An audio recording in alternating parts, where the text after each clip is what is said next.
ഇപ്പോൾ ചില ടെലഗ്രാം ചാനലിൽ അല്ലെങ്കിൽ ഗ്രൂപ്പിൽ നോക്കുകയാണെന്നുണ്ടെങ്കിൽ നമുക്ക് പിൻഡ് മെസ്സേജസ് എന്നുള്ള ഓപ്ഷൻ കാണാൻ പറ്റും മുകളിലായിട്ട്. അവിടെ ഏതെങ്കിലുമൊക്കെ മെസ്സേജ് പിന്ന് ചെയ്ത് വെച്ചിട്ടുണ്ടാവും. സാധാരണ എന്തെങ്കിലുമൊക്കെ ഇമ്പോർട്ടൻ്റ് ആയിട്ടുള്ള മെസ്സേജസ് ആണ് അങ്ങനെ പിന്ന് ചെയ്തിട്ട് വരാറുള്ളത്. ഇപ്പോൾ ഒരു എക്സാമ്പിളിന് ഞാൻ ഈ ഒരു ഗ്രൂപ്പ് ഓപ്പൺ ചെയ്ത് നോക്കുകയാണെന്നുണ്ടെങ്കിൽ ഇവിടെ ഒരു പിൻഡ് മെസ്സേജ് കാണാൻ പറ്റും. അപ്പം ഈ ഒരു വീഡിയോയിൽ നമ്മൾ നോക്കാൻ പോകുന്നത് എങ്ങനെ ടെലഗ്രാം ഗ്രൂപ്പിലോ അല്ലെങ്കിൽ ചാനലിലോ നമുക്ക് ഇതുപോലെ ഒരു മെസ്സേജ് പിന്ന് ചെയ്ത് വെക്കാം എന്നുള്ളതിനെ കുറിച്ചിട്ടാണ്. പിന്നെ പ്രത്യേകം ശ്രദ്ധിക്കേണ്ട ഒരു കാര്യം എന്താ വെച്ചാൽ നിങ്ങൾ ആ ഒരു ഗ്രൂപ്പിൻ്റെ ഓണർ അല്ലാന്നുണ്ടെങ്കിൽ അഡ്മിൻ ആയിരിക്കണം. എന്നാൽ മാത്രമേ നിങ്ങൾക്ക് ഒരു മെസ്സേജ് ഇതുപോലെ പിന്ന് ചെയ്ത് വെക്കാൻ പറ്റുള്ളൂ. അല്ലാന്നുണ്ടെങ്കിൽ നിങ്ങൾക്ക് അതിൻ്റെ പെർമിഷൻ ഉണ്ടായിരിക്കണം.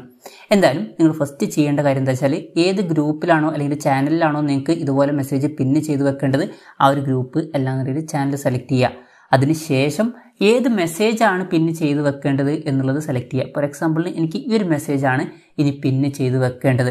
അപ്പം അതിന് വേണ്ടിയിട്ട് ഇപ്പോൾ നിങ്ങൾ ആപ്പിൾ ഐഫോൺ ആണ് യൂസ് ചെയ്യുന്നത് എന്നുണ്ടെങ്കിൽ ലോങ് പ്രസ് ചെയ്യുക. മെസ്സേജിൽ ലോങ് പ്രസ് ചെയ്താൽ പിൻ എന്നുള്ള ഓപ്ഷൻ കാണാൻ പറ്റും. ജസ്റ്റ് അതിൽ ക്ലിക്ക് ചെയ്യുക. അതിൽ ക്ലിക്ക് ചെയ്യുകയാണെന്നുണ്ടെങ്കിൽ ആ ഒരു മെസ്സേജ് പിൻ ആവുന്നതായിരിക്കും. ഇനി ആൻഡ്രോയിഡ് ഫോൺ ആണ് നിങ്ങൾ യൂസ് ചെയ്യുന്നത് എന്നുണ്ടെങ്കിൽ അതിൽ ലോങ് പ്രസ് ചെയ്തിട്ട് കാര്യമില്ല. ജസ്റ്റ് ആ ഒരു മെസ്സേജിൽ ഒറ്റ പ്രാവശ്യം ക്ലിക്ക് ചെയ്താൽ മതി. അങ്ങനെ ക്ലിക്ക് ചെയ്യുകയാണെന്നുണ്ടെങ്കിൽ പിൻ എന്നുള്ള ഓപ്ഷൻ കാണാൻ പറ്റും. അതിൽ ക്ലിക്ക് ചെയ്യുമ്പോൾ ആ ഒരു മെസ്സേജ് പിൻ ആവുന്നതായിരിക്കും. അപ്പോൾ ഇങ്ങനെ നമുക്ക് വളരെ സിമ്പിളായിട്ട് ടെലഗ്രാം ഗ്രൂപ്പ് അല്ലാന്നുണ്ടെങ്കിൽ ചാനലിൽ മെസ്സേജസ് പിന്ന് ചെയ്ത് വെക്കാവുന്നതാണ്.